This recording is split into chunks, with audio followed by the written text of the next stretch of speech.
pessoal, tudo bem com vocês? Eu espero muito que sim. E eu já queria começar esse vídeo mandando energias positivas para os vestibulandos, porque esses últimos anos, com toda a questão da pandemia e das incertezas aí com relação às universidades, eu sei que tem sido bem difícil, então muita força para vocês.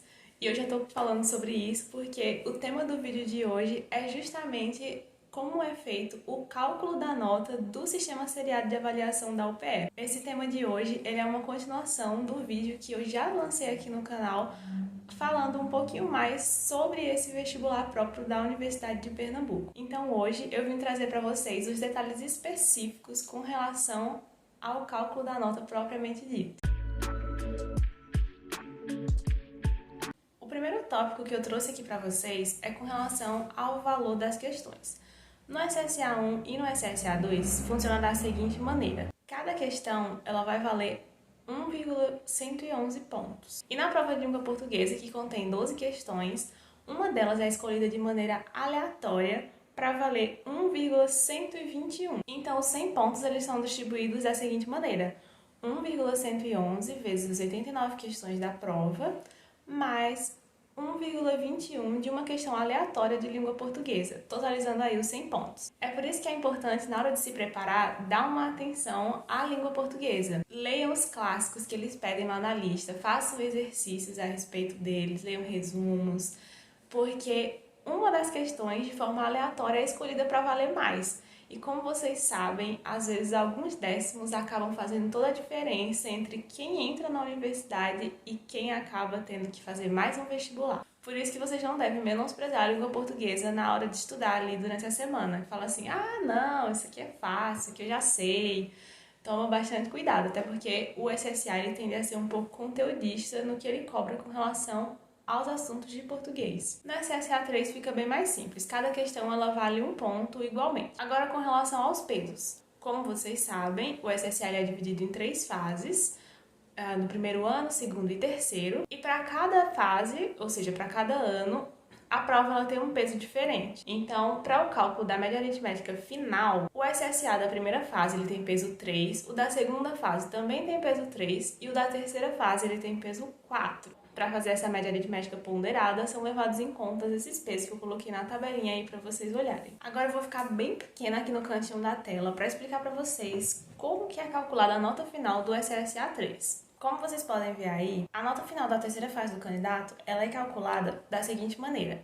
O conjunto das questões das disciplinas tem peso 7,5 e a redação tem peso 2,5. Eles calculam multiplicando o peso 7,5 pelo conjunto das questões, aí somam com o peso da redação multiplicado pela nota do candidato na redação e multiplica isso por 10.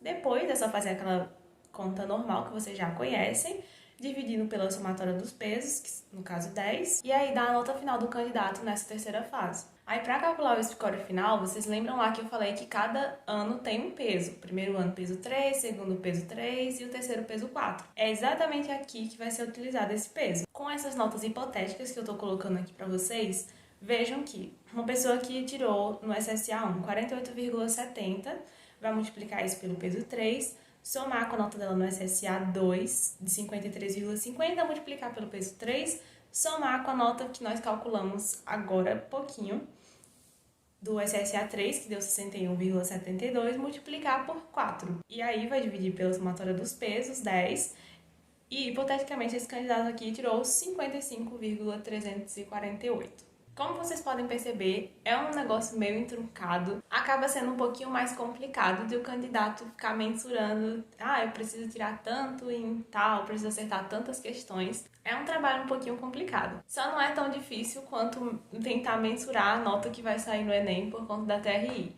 O SSA ele não utiliza esse critério de quem acertou mais, quem errou mais, e aí, dependendo da quantidade de candidatos que acertaram, a nota sobe ou desce. Não, o SSA é muito simples, ele vai pela quantidade de acertos, pelos pesos, e aqui a redação ela também é um complemento muito bom. Apesar de só ter peso 2,5 aí, ela acaba ajudando bastante na composição da nota final do SSA3. E por último, um tópico muito importante que é com relação à reprovação. O critério que eles utilizam para reprovar um candidato é o seguinte: aquele candidato se inscreveu para um determinado curso. Se ele não alcançar no mínimo 20% da maior pontuação obtida por algum dos concorrentes dele naquela opção de curso, ele vai ser automaticamente reprovado do SSA em curso. Isso significa que, por exemplo, me inscrevi para Letras Português e Inglês em Petrolina no turno da tarde. E aí, digamos que o meu score final foi de 10 pontos. E supondo que a minha concorrência, dentre eles, dentre os candidatos que estão concorrendo comigo,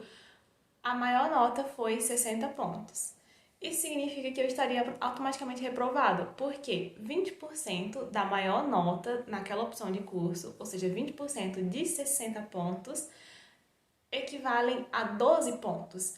E aí, caso meu score tenha sido 10 pontos, eu fiquei abaixo, o que significa que eu estaria automaticamente reprovada desse processo. Uma outra coisa que pode fazer o candidato reprovar, assim, automaticamente, é se ele não tiver pelo menos um acerto em cada um dos conjuntos de questões das disciplinas do SSA 3, da terceira fase. Por exemplo, você não pode zerar nenhuma disciplina. Quando eu fiz o SSA 3, eu não fui muito bem em física. Eu lembro que de todas as questões de física que tiveram, eu consegui acertar apenas uma. E foi por isso que eu não fui automaticamente reprovada, porque eu acertei ao menos uma questão de física. Por último, uma outra coisa que pode fazer o candidato ser reprovado é se ele não alcançar um mínimo de 2 pontos na prova de redação. Isso significa que ele vai ter que ter perdido alguns critérios lá que eles estabelecem para redação, ou fugido do tema, ou escrito linhas incompletas, feito em outro formato que não seja um texto dissertativo. Enfim, alguns critérios lá, caso o candidato obtenha uma nota muito baixa, de 2 pontos, ele é reprovado desse processo seletivo. Mas como vocês puderam perceber, são atitudes um pouco extremas que levam uma pessoa a ser reprovada assim. E esse é um processo seletivo muito interessante para os candidatos que estão interessados em ingressar na Universidade de Pernambuco. Então, se vocês quiserem saber um pouquinho mais sobre ele, eu sugiro que deem uma olhada no vídeo anterior a respeito desse processo seletivo. E caso tenha ficado alguma dúvida, usem a seção aqui dos comentários para poder perguntar, que eu estarei respondendo vocês. E se você achou que esse vídeo te ajudou em algum aspecto, deixa o like, se inscreve no canal e ativa o sininho. E eu encontro vocês então nos próximos vídeos.